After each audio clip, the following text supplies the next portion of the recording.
Canada's much in the news these days, and not only because the country is this year celebrating its 150th birthday.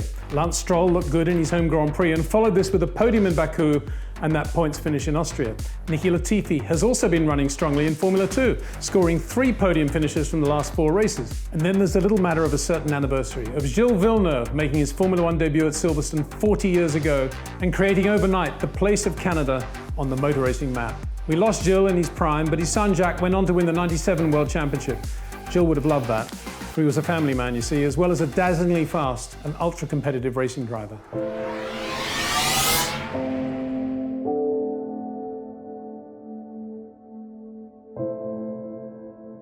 Gilles Villeneuve, Giles Newtown as James Hunt used to call him, owed much indeed to the '76 world champion because James and several other leading European Formula 1 drivers flew in '76 to Trois-Rivières, Canada, to compete in a big starting money Formula Atlantic race scheduled, would you believe, between the Dutch and Italian Grand Prix. Gilles not only won that race with ease, but also massively impressed Hunt with his car control and his general approach. Not many world stars of Hunt's magnitude would have thought much more about it, but Hunt was different. He cajoled McLaren into giving Villeneuve an F1 test in '77. Gilles spun on just about every Silverstone corner during his one day of running prior to the British Grand Prix, but he didn't hit anything and he was quick right from the start. 3 days later, he qualified his older McLaren M23 between the newer M26s of Hunt and Jochen Mass. After practice, he could be seen walking around the paddock, tiny inside a new Marlboro jacket, almost unnoticed as he and his wife embraced the biggest day in his career so far. And in the Marlboro motorhome, Villeneuve slipped into the McLaren briefing, almost embarrassed, almost as an intruder. And he said nothing until James smilingly earned the day's rhetorical question award by saying, "Gilles, do you like testing? We've got this day at Hockenheim, you see, and I'm not sure I'm going to be able to make it." Gilles raced to an early 7th in the British Grand Prix, lost time due to a faulty water temperature gauge, of all things, and finished 11th. His fastest race lap, 1:20.14, was bettered only by Hunt, John Watson, Gunnar Nilsson and Jody Scheckter, the latter by only 0.01. Gilles led an F1 race for the first time at Long Beach, 1978. On the Monday morning after the race, he placed his bell helmet on the breakfast table, ordered eggs Benedict and orange juice and said, "Look, no oil smears. Everyone was behind me." The 1978 Gilles Villeneuve Ball was the big pre-race event at Montreal's Hyatt Regency, for this was the inaugural Grand Prix on the Ile Notre Dame, and here was a Canadian hero to toast. It was October and it was cold, icy cold. Gilles chose to race Michelin 111s rather than the harder 103s fitted to Reutemann's car. And soon he was stirring the capacity crowd. He outbraked his future teammate Jody Scheckter at the hairpin. He seemed destined for a strong second place behind Jean-Pierre Jarrier's Lotus 79. Then Jarrier slowed and then retired with overheating, the result of a punctured radiator. Joan Villeneuve stood quietly by the pit wall. The Ferrari team hung out slow signs, and Gilles, driving as cautiously as he could amongst the snow flurries, continued to draw away from Scheckter. He crossed the line to win, with his mother in tears, the grandstands in turmoil, and his Ferrari in perfect shape. Gilles won again a few months later in South Africa, where he memorably raced the soft Michelin 135s to win a wet-dry race that could so easily have gone to Jody Scheckter. He ordered his favourite meal in the Kyalami Ranch the night before the race, minestrone soup, hold the cheese, fillet steak, extra chips, no veg, and vanilla ice cream with double chocolate sauce. Post-win, back in the room, it was time for a toasted ham sandwich and a Coke. "Oh, and hold the cheese with the ham," he repeated down the phone. In the space of 2 practice sessions, Gilles used 12 sets of Michelin qualifying tyres to take that pole with the Ferrari T4, and also invented the powershift as we know it today. "I kept the throttle flat and declutched while I changed gear," he told me later. "I switched off the rev limiter, and when I changed from 3rd to 4th, I could actually feel a touch of wheel spin. I saw 14,200 revs at one point," he said with a laugh.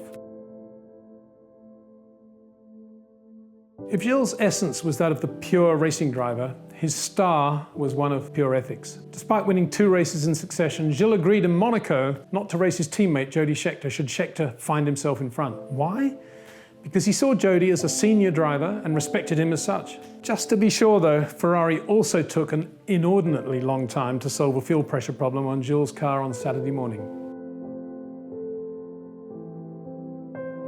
Gilles scored only 2 poles in his Formula One career, but that didn't matter because he didn't need front row start positions in order to lead a race. In Austria 79, he took the lead into turn 1 from P5 on the grid, and at the same circuit in 81, he also led from P3. In Spain 81, he was 3rd into the first corner after qualifying 7th, and there, of course, he went on to win. Fighting hard for second place, Gilles and Rene bang wheels and swap positions all around Dijon in 79. It was spectacular, it was brilliant to see, but it was all under control, for the two drivers were friends and there was, withal, a mutual respect. Other drivers in Gilles' good books, Carlos Reutemann for sure, Jody Scheckter, Patrick Tambay, Nigel Mansell and Bruno Giacomelli. Way before motorhomes were invented, Gilles bought a long, articulated trailer and paid a couple to drive it all over Europe for his family's use at Grand Prix. It wintered in the Villeneuve house in Cannes, alongside Gilles' Fiat 124 Spider and Ferrari 308. And only once, to my knowledge, did Gilles fail to remove his shoes before walking on the trailer's thick pile carpet. That was at Jarama 81, when he was so disgusted with the handling of the Ferrari 126K in practice that he just wanted to go away and hide. It's so bad, I remember him saying, "I can see the marshals all running for cover as I go through the quick corners." After winning the 81 Monaco Grand Prix, Gilles sent a telex to Enzo Ferrari saying, "Dear Ingegneri, I tried very hard all day to break your drive shafts, but I just couldn't do it. Thank you."